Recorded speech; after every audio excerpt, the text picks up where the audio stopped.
Bien souvent, nous les catholiques, nous sommes embarrassés avec l'Esprit Saint. Même si cela tend à changer, peu d'entre nous le prient et surtout peu comprennent son rôle pourtant essentiel. C'est vrai qu'après le péché originel, Dieu dit à l'homme, tu es poussière et tu retourneras en poussière. Pourquoi dit-il cela? Tout simplement parce qu'en péchant, l'homme a perdu l'Esprit Saint et sans lui, il ne peut plus rien, il ne peut pas vivre. Et c'est pourquoi Jésus a dit à Nicodème, il faut renaître de l'eau et de l'Esprit. La lecture des ossements desséchés que nous venons d'entendre est une lecture toujours impressionnante, mais elle est significative pour nous montrer ce que nous sommes sans l'Esprit Saint. Nous ne sommes que des os desséchés. Heureusement, Dieu, dans sa grande bonté, dans sa grande miséricorde, ne s'est pas résigné à nous voir ainsi. Il nous envoie son Esprit qui nous fait sortir de nos tombeaux. Frères, il nous faut sortir de nos tombeaux. Mais quels sont nos tombeaux? Alors, il y a les tombeaux que nous nous sommes fabriqués, le tombeau de nos péchés, le tombeau de notre ego, comme on dit maintenant. Et puis aussi, il y a les tombeaux dans lesquels on nous enferme parce que nous sommes liés au conditionnement de la pensée actuelle, les tombeaux du mensonge. Et il y a le tombeau de la peur aussi, peur de nous montrer chrétiens, de dire que nous sommes chrétiens. On nous a enfermés bien souvent dans ce tombeau, si bien que même 99% des chrétiens dans notre pays avaient peur il y a peu de temps de se déclarer chrétiens. Mais aujourd'hui, l'Esprit Saint a commencé à ouvrir le tombeau de la peur. Prions pour qu'au cours de ce rassemblement, nous soyons définitivement délivrés du tombeau de la peur. L'Esprit Saint vainc la peur. Nous le verrons demain avec les apôtres qui sortent du cénacle pleins de hardiesse parce qu'ils ont reçu l'Esprit Saint. Voulez-vous sortir de vos tombeaux? Voulons-nous sortir de nos tombeaux?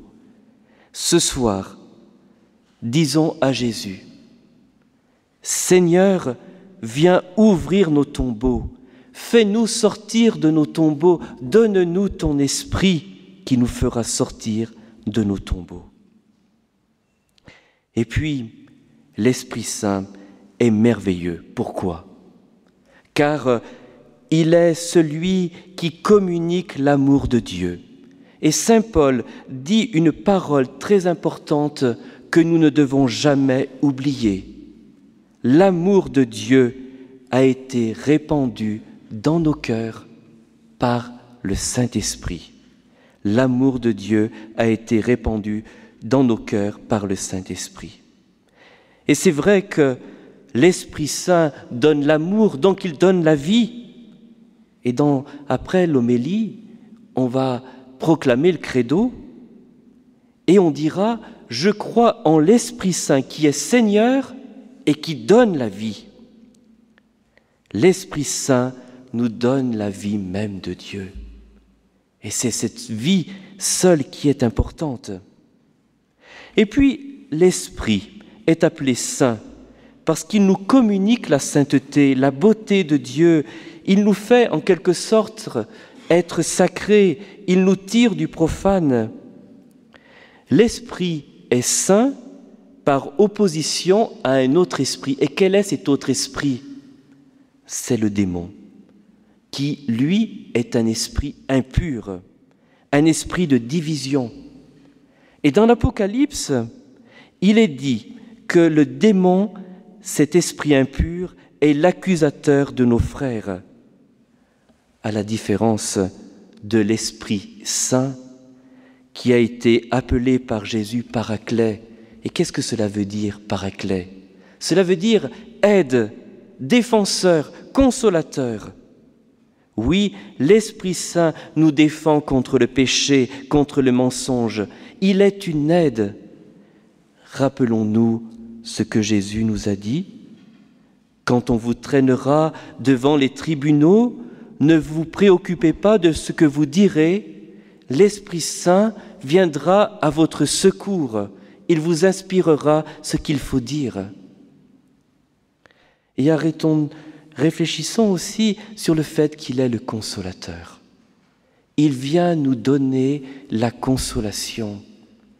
Demain, nous verrons aussi que les apôtres étaient comme ivres de joie, ivres de la douceur de Dieu. C'est pour cela que l'Esprit Saint est le consolateur. Alors, comment connaître l'Esprit Saint? Il n'y a pas de secret, ou il n'y a qu'un seul secret, c'est en priant l'Esprit Saint qu'on apprend à le connaître. En cette année de la foi, il est aussi important de grandir dans la foi en Jésus, c'est-à-dire dans cette confiance envers Jésus. Et le pape Benoît XVI, en septembre 2008, sur le parvis de la cathédrale de Notre-Dame de Paris, vous avez dit, à vous les jeunes, ceci: confiez-vous à l'Esprit Saint pour découvrir Jésus. Oui, confions-nous à l'Esprit Saint, il nous fera découvrir Jésus. Et cela est aussi merveilleux. L'Esprit Saint nous fait découvrir Jésus et Jésus nous donne l'Esprit Saint. C'est lui-même qui vient de nous le dire dans l'Évangile. Si quelqu'un a soif, qu'il vienne à moi et qu'il boive, celui qui croit. Des fleuves jailliront de son cœur. Et c'est Saint Jean qui se rappelle de ces paroles et qui précise en écrivant son évangile, en disant Jésus parlait ici de l'Esprit Saint.